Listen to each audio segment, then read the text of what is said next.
A massive fire woke up the American people. For the first time, they felt the real gap between China and the US. Indeed, without comparison, there is no harm.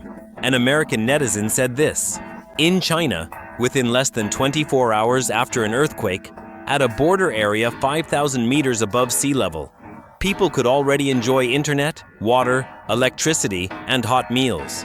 But Los Angeles? This is Los Angeles. This is Hollywood. And yet, you let it burn?"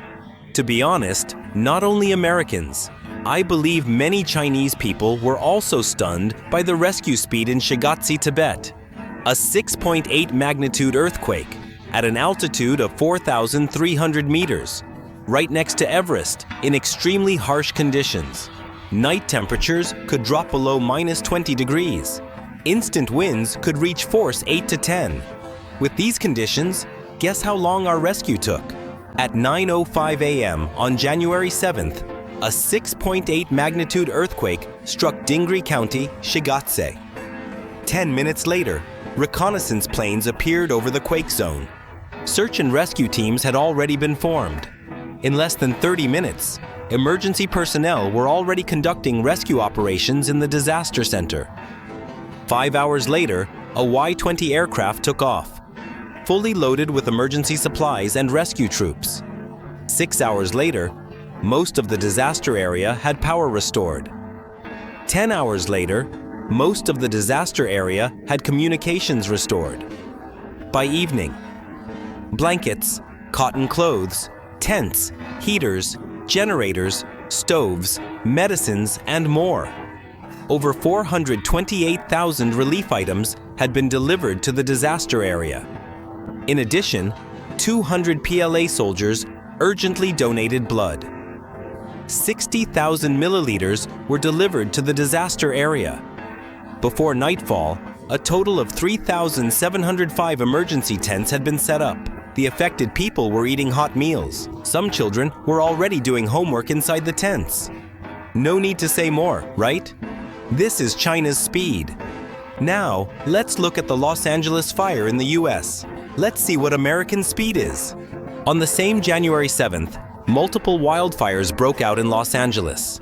They are still not fully extinguished to this day. Over 12,000 houses were burned down. Hundreds of thousands of people were forced to flee. And the US authorities' actions were truly laughable. First of all, the rescue was actually divided by wealth. For wealthy and elite areas, they chose to prioritize rescue. But ordinary communities and poor areas did not receive help for a long time. In these areas, more than 1/3 of the regions were neglected for as long as 6 hours after the fire. This caused a large number of houses to be destroyed. And can you believe it? In such a big city like Los Angeles, there was almost no water in the fire hydrants. A coastal city fighting fire without water. The entire Los Angeles had only 1,700 firefighters.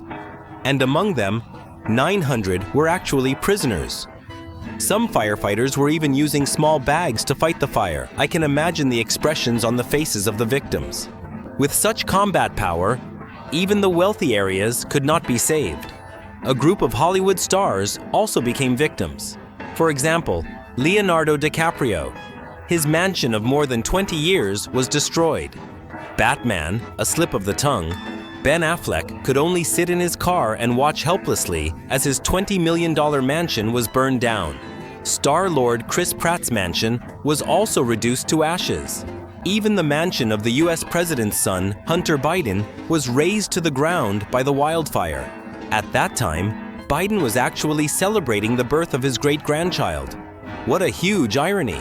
Even more ironic, the mayor of Los Angeles, far away, actually stood with hands in his pockets, smiling, saying he felt the same pain.